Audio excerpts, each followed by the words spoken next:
As madrugadas em uma pequena cidade no interior de Minas Gerais nunca mais seriam as mesmas. Um culto macabro que se auto-intitulava O Povo Sem Rosto saía nas noites daquela região e capturava jovens rapazes de 12 até 16 anos de idade, virgens, e simplesmente acabavam, destruíam com as suas vidas, literalmente e da maneira mais brutal possível. Se prepare para mais uma história, mais uma edição do quadro False Crime.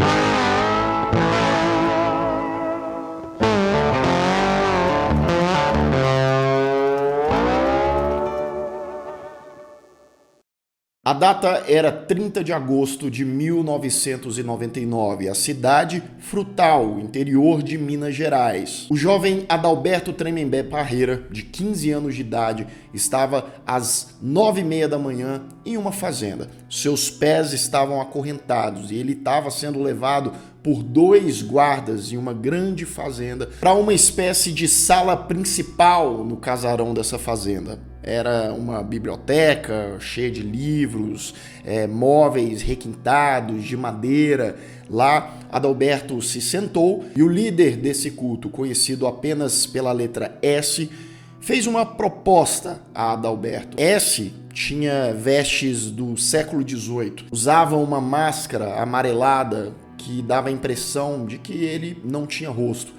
A mesma coisa acontecia com os guardas, com as outras pessoas que estavam no local. Roupas antigas, coloridas e máscaras sem rosto. O grupo havia sequestrado Adalberto no centro de Frutal na noite anterior, por volta de meia-noite. O que o garoto havia passado na noite anterior naquela fazenda havia quebrado ele, deixado ele em choque. Mas, surpreendentemente, S chegou com uma maleta com R$10 mil, oferecendo a Adalberto que aquele era o prêmio que ele receberia pela noite anterior e que da onde havia saído aquele dinheiro teria muito mais.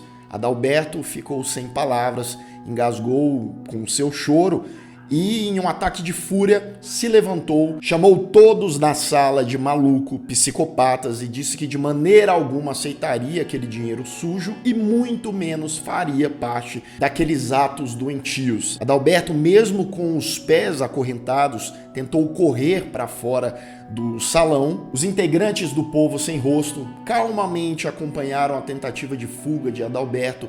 Um dos integrantes, inclusive, pegou uma espingarda, mirou calmamente em direção a Adalberto e atirou, acertando o disparo em sua nuca. Adalberto morreu no mesmo instante. O que foi feito do corpo de Adalberto nunca foi revelado, mas de acordo com os outros casos que foram revelados depois, o corpo do rapaz não teve descanso mesmo após a sua morte. Algumas semanas depois, no dia 9 de outubro de 1999, no centro de Frutal, eram 11h35 da noite. Felipe Costa de Assis, de 15 anos, que morava com os pais, havia passado tanto a tarde quanto a noite na casa de amigos, jogando videogame, conversando, se divertindo. Mas como já era tarde, apesar de um dos seus amigos ter sugerido que o rapaz dormisse lá na casa dele e voltasse na manhã seguinte, Felipe disse que preferia voltar para casa e no caminho, que estava deserto, próximo a uma das principais praças da cidade de Frutal, uma van parou na frente de Felipe, o surpreendendo, abriu a sua porta. Dentro dela tinha 3 homens, roupas do século XVIII, máscaras amareladas e sem rosto. Eles agarraram Felipe, injetaram uma espécie de sonífero no seu pescoço e levaram Felipe noite adentro para uma região rural que ficava a cerca de 10 quilômetros de Frutal. A van chegou na mesma fazenda em que o culto do Povo Sem Rosto realizava os seus rituais macabros.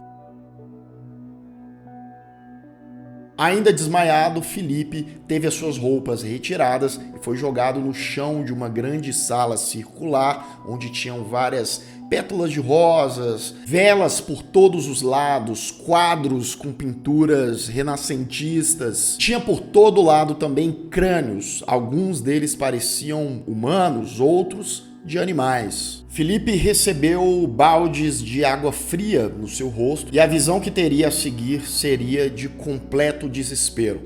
Tinham dezenas de pessoas também sem roupas, homens, mulheres, alguns mais jovens, outros bem mais velhos. Cerca de 4 ou 5 mulheres se aproximaram do rapaz e a partir de então ele foi obrigado a interagir com o grupo, mesmo chorando, pedindo socorro, pedindo que precisava sair dali, que não ia contar para ninguém. O garoto estava desesperado e ainda assim, pelas próximas 2 horas, foi forçado a ter relação com aquelas pessoas que estavam sem roupa sim, mas que continuavam com suas máscaras amareladas e sem rosto.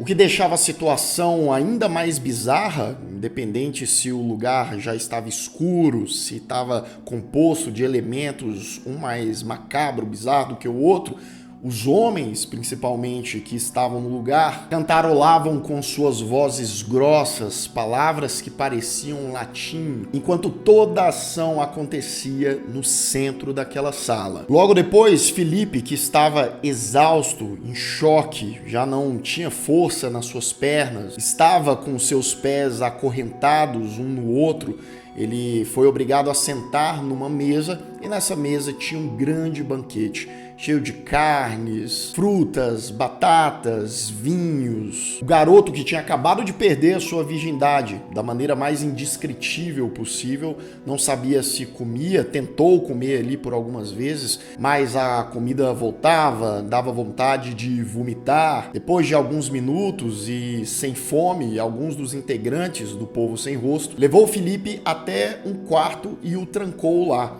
As janelas tinham grades, não tinha maneira dele fugir, mas era um grande quarto, todo luxuoso, a cama era gigantesca, tinha uma banheira com água quente, e assim Filipe tentou tomar um banho, se limpar, e obviamente não conseguiu pregar o olho naquela noite.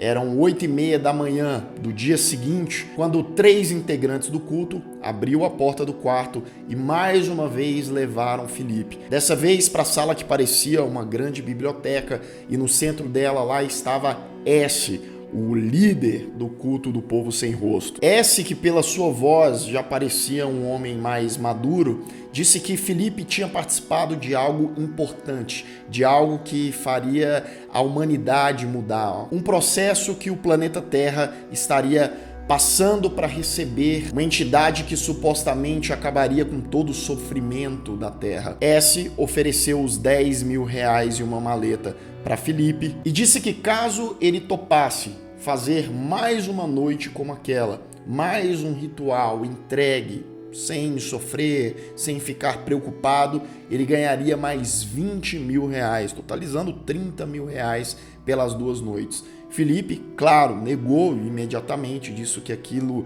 era maluquice, que eles estavam fazendo algo errado, que ele foi capturado, que ele foi forçado a fazer algo que ele não queria. S disse que Filipe tinha 2 opções. Ou ele aceitava, ficaria com os 30 mil reais e era libertado no dia seguinte, ou ele seria morto. Filipe, com medo, com as pernas ainda trêmulas, acabou aceitando, dizendo que tudo bem, que participaria apenas mais aquela noite e pediu que o líder do culto prometesse a ele que sim, ele seria liberado. O homem fez o juramento. As próximas horas Filipe passou no quarto e às 7h30 da noite daquele mesmo dia, Filipe foi levado para o mesmo salão da noite anterior, cheio de velas, pétalas e crânios. Dessa vez procurou ficar menos tenso, apesar de ser quase impossível, ainda estava trêmulo, nervoso, mas teve relação com não uma, 2, mas diversas pessoas naquele momento. Enquanto praticava o ato e ouvia o cantar sinistro dos homens na sala, Filipe recebeu um golpe na cabeça dado pelo líder S. O garoto sangrando e ainda em choque foi carregado para uma espécie de altar que estava no fundo daquela sala. Ele foi segurado pelos seus 2 braços, pelas suas 2 pernas, enquanto gemia de dor e dizia pelo amor de Deus que eles o soltassem, que não fizessem aquilo, que aquilo não estava no combinado. S chegou no ouvido do rapaz e disse que Deus não estava ali, que não poderia ajudá-lo e que agora ele fazia parte de algo muito maior.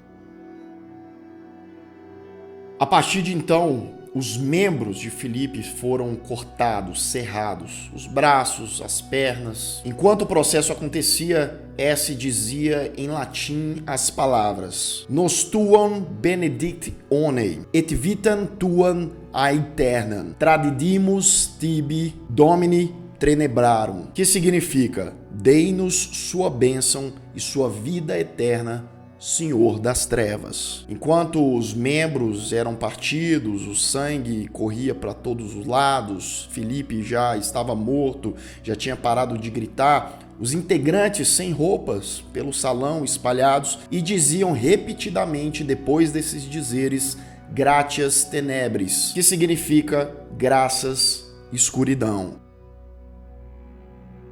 Nos próximos minutos, uma mesa grande de madeira foi colocada no centro da mesma sala, os integrantes se sentaram e um banquete foi servido, agora com os membros de Filipe que eram preparados em um banquete para a devoração do grupo.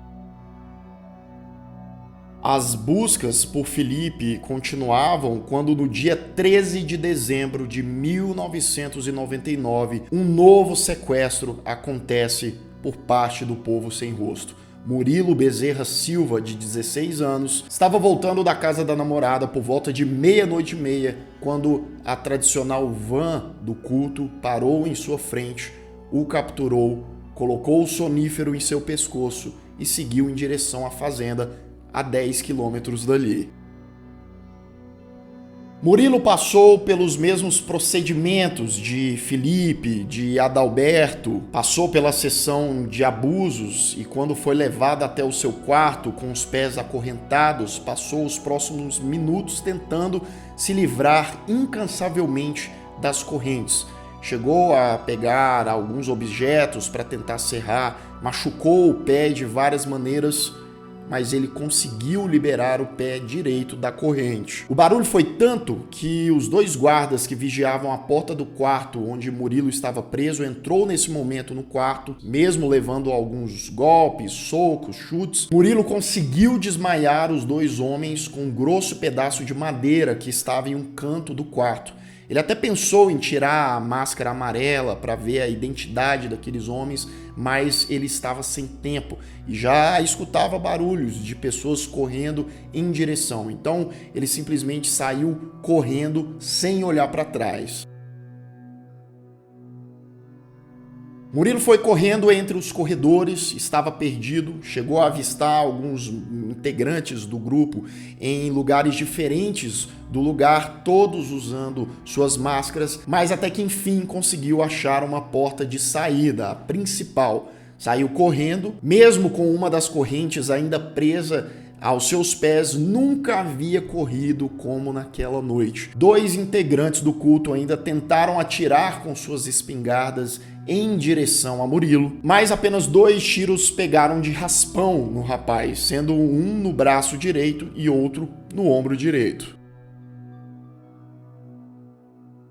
Murilo passou as próximas horas escondido na mata, mas sempre andando em direção à Frutal. A sua ideia era chegar na delegacia da cidade e contar tudo o que tinha acontecido. Claro, de vez em quando ele ouvia o som de carros passando, de pegadas, mas conseguiu chegar na delegacia no iniciozinho da manhã seguinte. O delegado da cidade, Alfredo Souza Júnior, de 42 anos, pegou ele mesmo o depoimento de Murilo, que estava em choque, estava agitado, precisou tomar calmantes para conseguir falar. E já no dia seguinte, 2 viaturas da polícia, incluindo o delegado Alfredo, foram em direção ao endereço que Murilo tinha sinalizado. A fazenda era de propriedade de Salazar Cabral Pérez, um rico agricultor da região de 56 anos de idade. No momento que a polícia chegou na propriedade, apenas Salazar e sua esposa, Marta Alencar Pérez, de 48 anos, e o filho mais novo do casal, Luiz Alencar Pérez, de 25 anos, estavam na casa principal. A polícia, que estava sem o mandato, Alfredo, o delegado, não tinha conseguido o mandato, para averiguar toda a propriedade, pegou apenas o depoimento da família, que negou todas as acusações. Disseram nunca ter visto Murilo na vida deles. 5 dias depois, o delegado Alfredo consegue o mandato e reúne uma equipe de cerca de 10 policiais e faz uma busca por toda a propriedade da fazenda para ver se achavam vestígios de crimes, dos jovens desaparecidos ou de tudo que Murilo tinha relatado, mas nada foi encontrado. Murilo e pessoas da sua família, seus amigos, chegaram a dar depoimentos na televisão, em jornais, revistas, falando sobre o caso, falando sobre os perigos daquele culto e como Salazar muito provavelmente estava envolvido sim no culto, mas nada surtiu efeito. Até o dia 15 de maio de 2002. Foi deixada uma caixa de papelão na frente da delegacia.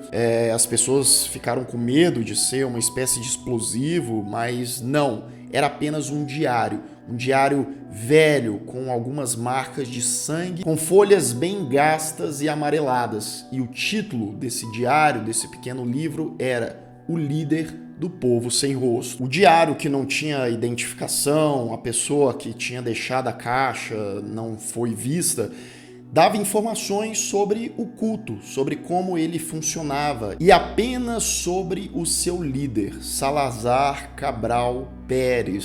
Sim, o livro só citava o nome de Salazar, não revelando a identidade de outras pessoas que faziam parte do culto, mas deixando claro que, ao todo, o culto do povo sem rosto tinham 33 integrantes em seu total. Usavam as roupas antigas do século XVIII, como tradição, a máscara amarelada, e que faziam os sequestros e comiam a carne das pessoas que foram capturadas como uma espécie de preparação, um ritual para a chegada do ser divino, do ser sombrio, Satanás, mas que se referia aqui no diário como Senhor das Trevas.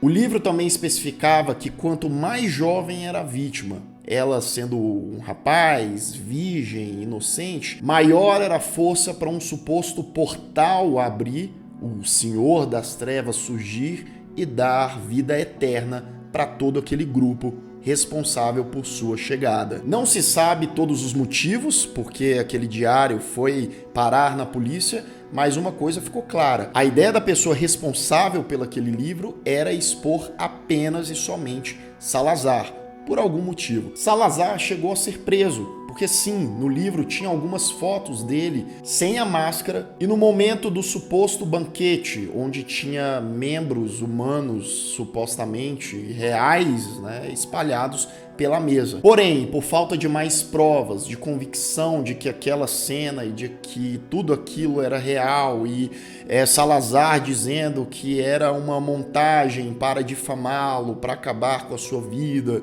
que ele tinha inimigos de terras, etc, etc. Claro, o homem que era rico contratou diversos advogados e chegou a ficar preso por apenas 2 semanas e sendo liberado logo em seguida. Nenhum outro nome, evidências apareceram desde então. Entre janeiro de 1999 e dezembro do ano de 2005, 13 jovens com as mesmas características entre 12 e 16 anos, sempre rapazes e virgens, desapareceram na região. Seus corpos nunca foram encontrados, mas na cidade de Frutal, a lenda é que sim, os desaparecimentos em questão foram de responsabilidade do culto diabólico do povo sem rosto. Eu vejo vocês em breve em mais um caso lamentável e perturbador de crimes aterrorizantes. Até lá!